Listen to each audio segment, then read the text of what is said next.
प्रिय श्रोताओं, आपका हार्दिक स्वागत है हमारे इस चैनल पर। अगर आप क्लासिकल कहानी सुनने के शौकीन हैं तो मेरे चैनल को ज़रूर सब्सक्राइब कीजिए, जहां शब्द केवल शब्द नहीं रहते बल्कि समय की धरोहर बन जाते हैं। हमारा ये मंच उन क्लासिकल कहानियों को समर्पित है जिन्होंने पीढ़ियों तक मानव जीवन, संस्कार और समाज को दिशा दी है। यहाँ हम न तो केवल कहानी सुनाते हैं बल्कि साहित्य की आत्मा को जीवित रखने का प्रयास करते हैं। सरल भाषा, भावपूर्ण प्रस्तुति और मूल भावों के साथ हम आपको उन रचनाओं से जोड़ते हैं जो आज भी उतनी ही प्रासंगिक है जितनी अपने समय में थी। आज की ये कहानी भी उसी परंपरा की एक कड़ी है, एक ऐसी कथा जो सोचने पर मजबूर करेगी, संवेदनाओं को जगाएगी और मन में गहरी छाप छोड़ेगी। तो आइए कुछ पल वर्तमान से हटकर साहित्य की उस दुनिया में प्रवेश करें जहां हर कहानी एक सीख बनकर सामने आती है। तो आज की इसी कड़ी की कहानी है आत्माराम। बहुत ही मार्मिक कहानी है, तो चलिए शुरू करती हूँ। वैदो ग्राम में महादेव सोनार एक सुविख्यात आदमी था। वह अपने सायबान में प्रातः से संध्या तक अंगीठी के सामने बैठा हुआ खट खट किया करता था।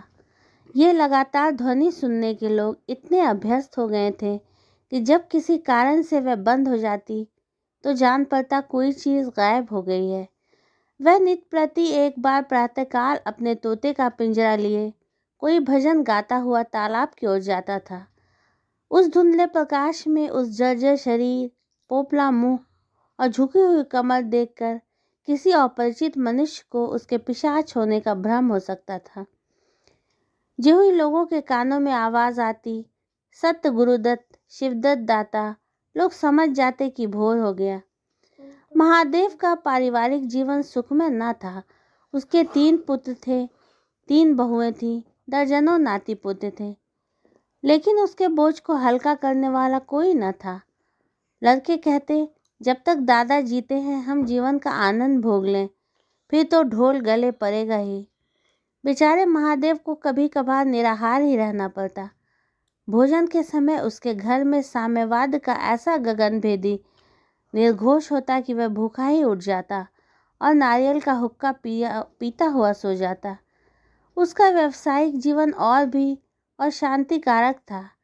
यद्यपि वह अपने काम में निपुण था, उसकी खटाई औरों से कहीं ज्यादा शुद्धिकारक और उसकी रासायनिक क्रियाएं कहीं ज्यादा कष्टसाध्य थी।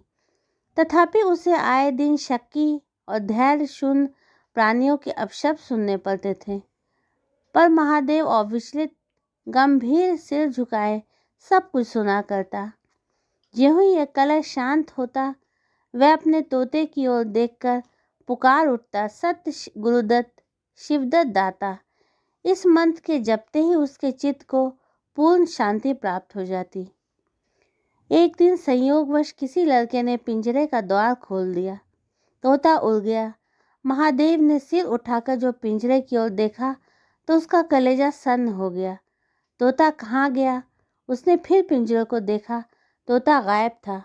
महादेव घबराकर उठा और इधर उधर खपरेलों पर निगाह दौड़ाने लगा। उसे संसार में कोई वस्तु अगर प्यारी थी तो वह यही तोता। लड़के वालों, नाती पोतों से उसका जी भर गया था। बलकों की चुलबुल से उसके काम में विघ्न पड़ता था।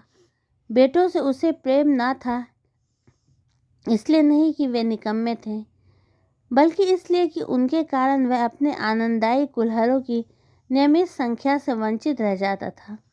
पड़ोसियों से उसे चिढ़ थी, इसलिए कि वह अंगीठी से आग निकाल ले जाते थे। इस समस्त विघ्न बाधाओं से उसके लिए कोई पनाह थी तो वह यही तोता। इससे उसे किसी प्रकार का कष्ट न होता था। वह अब उस अवस्था में था जब मनुष्यों को शांति भोग के सिवा और कोई इच्छा नहीं रहती। तोता एक खपरेल पर बैठा था। महादेव ने पिंजरा उतार लिया और उसे दिखाकर कहने लगा, आ आ सत्य गुरुदत्त, शिवदत्त दाता।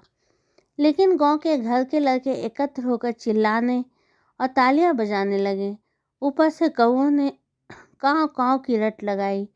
तोता उड़ा और गांव से बाहर निकलकर एक पेड़ पर आ बैठा। महादेव खाली पिंजरा लिए उसके पीछे दौड़ा। लोगों को उसकी द्रुतगामिता पर अचंभा हो रहा था। मोह को इससे सुंदर, इससे सजीव, इससे भाव में कल्पना नहीं की जा सकती। दोपहर हो गई थी। किसान लोग खेतों से चले आ रहे थे। उन्हें विनोद का अच्छा अवसर मिला। महादेव को चिढ़ाने में सभी को मजा आता था। किसी ने कंकर फेंके, किसी ने तालियां बजाई। तो तब फिर उड़ा और वहां से दूर आम के बाग में एक पेड़ की फुनगी पर जा बैठा। महादेव फिर खाली पिंजरा लिए मेढक की भांति उचकता चला। बाग में पहुंचा तो पैर के तलुओं से आग निकल रही थी, सिर चक्कर खा रहा था। जब जरा सावधान हुआ तो फिर पिंजरा उठाकर कहने लगा, सत गुरुदत्त शिवदत्त दाता। तोता फुनगी से उतरकर नीचे की एक डाल पर आ बैठा, किंतु महादेव की ओर शोषक नेत्रों से ताक रहा था। महादेव ने समझा डर रहा है। वह पिंजरे को छोड़कर आप एक दूसरे पेड़ की आड़ में छिप गया। तोता ने चारों ओर गौर से देखा, निशंक हो गया, उतरा और आकर पिंजरे के ऊपर बैठ गया। महादेव का हृदय उलझने लगा। सत गुरुदत्त शिवदत्त दाता का मंत्र जपता हुआ धीरे धीरे तोते के समीप आया और लपका कि तोते को पकड़ ले, किंतु तोता हाथ न आया। फिर पेड़ पर जा बैठा। शाम तक यही हाल रहा। तोता कभी इस डाल पर जाता, कभी उस डाल पर, कभी पिंजरे पर आ बैठता, कभी पिंजरे के द्वार पर बैठ अपने दान पानी की प्यालियों को देखता और फिर उड़ जाता। बुढ़ा अगर मूर्तिमान मोह था तो तोता मूर्तिमयी माया। यहाँ तक कि शाम हो गई। माया और मोह का यह संग्राम अंधकार में विलीन हो गया। रात हो गई। चारों ओर निर्विघ्न अंधकार छा गया। तोता न जाने पत्तों में कहाँ छिपा बैठा था। महादेव जानता था कि रात को तोता कहीं उड़कर नहीं जा सकता और न पिंजरे में ही आ सकता है। फिर भी वह उस जगह से हिलने का नाम न लेता था। आज उसने दिन भर कुछ नहीं खाया। रात के भोजन का समय भी निकल गया। पानी की एक बूंद भी उसके कंठ में ना गई। लेकिन उसे न भूख थी न प्यास। तोते के बिना उसे अपना जीवन निस्सार, शुष्क और सूना जान पड़ता था। वह दिन रात काम करता था इसलिए कि यह उसकी अंतः प्रेरणा थी। जीवन के और काम इसलिए करता था कि आदत थी। इन कामों में उसे अपनी सजीवता का लेश मात्र भी ज्ञान न होता था। तोता ही वह वस्तु था जो उसे चेतना को याद दिलाता था। उसका हाथ से जाना जीव का देह त्याग करना था। महादेव दिन भर का भूखा प्यासा, थका मांदा रह रहकर झपकियां ले लेता था, किंतु एक क्षण में फिर चौंक कर आंखें खोल देता और उस विस्तृत अंधकार में उसकी आवाज सुनाई देती, सत गुरुदत्त शिवदत्त दाता। आधी रात गुजर गई थी। सहसा वह कोई आहट पाकर चौंका। देखा एक दूसरे वृक्ष के नीचे एक धुंधला दीपक जल रहा है और कई आदमी बैठे हुए आपस में कुछ बातें कर रहे हैं। वे सब चिलम पी रहे थे। तमाकू की महक ने उसे अधीर कर दिया। उच्च स्वर से बोला, सत गुरुदत्त शिवदत्त दाता, और उन आदमियों की ओर चिलम पीने चला। किंतु जिस प्रकार बंदूक की आवाज़ सुनते ही हिरन भाग जाते हैं, उसी प्रकार उसे आते देख वे सब के सब उठकर भागे। कोई इधर गया, कोई उधर। महादेव चिल्लाने लगा, ठहरो ठहरो। एकाएक उसे ध्यान आ गया, ये सब चोर हैं। वह जोर से चिल्ला उठा, चोर चोर, पकड़ो पकड़ो। चोरों ने पीछे फिरकर भी न देखा। महादेव दीपक के पास गया तो उसे एक कलसा रखा हुआ मिला। मोर्चे से काला हो रहा था। महादेव का हृदय उछलने लगा। उसने कलसे में हाथ डाला तो मोहरें थीं। उसने एक मोहर बाहर निकाली और दीपक के उजाले में देखा, हाँ मोहरें थीं। उसने तुरंत कलसा उठा लिया, दीपक बुझा दिया और पेड़ के नीचे छिपकर बैठ रहा। साह से चोर बन गया। उसे फिर शंका हुई, ऐसा न हो चोर लौट आए और मुझे अकेला देखकर मोहरें छीन लें। उसने कुछ मोहरें कमर में बांधी, फिर एक सूखी लकड़ी से ज़मीन की मिट्टी हटाई, कई गड्ढे बनाए, उन्हें मोहरों से भरकर मिट्टी से ढक दिया। महादेव के अंतर्नेत्रों के सामने अब एक दूसरा ही जंगल था, चिंताओं और कल्पनाओं से परिपूर्ण। यद्यपि अभी कोष के हाथ से निकल जाने का भय था, पर अभिलाषा ने अपना काम शुरू कर दिया। एक पक्का मकान बन गया, सराफे की एक भारी दुकान खुल गई, निज संबंधियों से फिर नाता जुड़ गया, विलास की सामग्रियां एकत्र हो गईं। तब तीर्थ यात्रा करने चले और वहां से लौटकर बड़े समारोह से यश ब्राह्मण भोज हुआ। इसके पश्चात एक शिवालय और कुआं बन गया और वहां वह नित्य प्रति कथा पुराण सुनने लगा। साधु संतों का आदर सत्कार होने लगा। अकस्मात उसे ध्यान आया, कहीं चोर ना आ जाए तो मैं भागूंगा क्यों कर। उसने परीक्षा करने के लिए कलसा उठाया और 200 पग तक बेतहाशा भागा हुआ चला। जान पड़ता था उसके पैरों में पर लग गए हैं। चिंता शांत हो गई। इन्हीं कल्पनाओं में रात व्यतीत हो गई। उषा का आगमन हुआ, हवा जागी, चिड़ियाँ गाने लगी। सहसा महादेव के कानों में आवाज आई, सत गुरुदत्त शिवदत्त दाता, राम के चरण में चित लागा। ये बोल महादेव की जिह्वा पर रहता था। दिन में सहस्त्रों ही बार ये शब्द उसके मुख से निकलते थे, पर उसका धार्मिक भाव कभी उसके अंतःकरण को स्पर्श न करता था।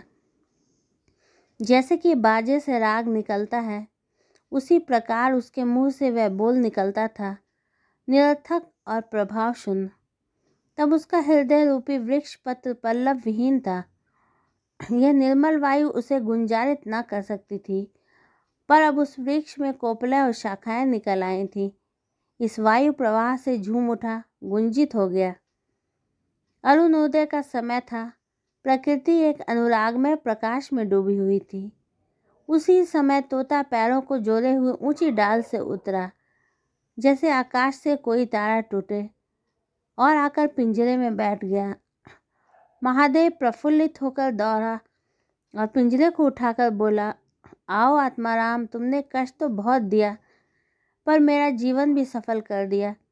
अब तुम्हें चांदी के पिंजरों में रखूंगा और सोने से मल दूंगा। उसके रोम रोम से परमात्मा के गुणानुवाद की ध्वनि निकलने लगी। प्रभु, तुम कितने दयावान हो, ये तुम्हारा असीम वात्सल्य है। नहीं तो मुझ जैसा पापी पतित प्राणी कब इस कृपा के योग था। इन पवित्र भावों से उसकी आत्मा विह्वल हो गई। वह अनुरक्त होकर कह उठा, सत गुरुदत्त शिवदत्त दाता, राम के चरण में चित लागा। उसने एक हाथ में पिंजरा लटकाया, बगल में कलसा दबाया और घर चला। महादेव घर पहुंचा तो अभी कुछ अंधेरा था। रास्ते में एक कुत्ते के सिवा और किसी से भेंट न हुई, और कुत्ते को मोहरों से विशेष प्रेम नहीं होता। उसने कलसे को एक नाद में छिपा दिया और उसे कोयले से अच्छी तरह ढककर अपनी कोठरी में रखाया।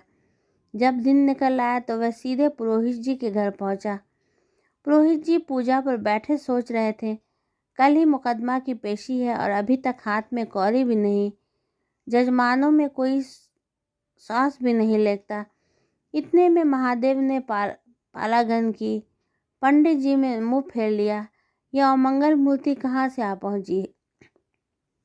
मालूम नहीं दाना भी मयस्सर होगा या नहीं। रुष्ट होकर पूछा, क्या है जी, क्या कहते हो? जानते नहीं, हम इस समय पूजा पर रहते हैं। महादेव ने कहा, महाराज, आज मेरे यहाँ सत्यनारायण की कथा है। पुरोहित जी विस्मित हो गए।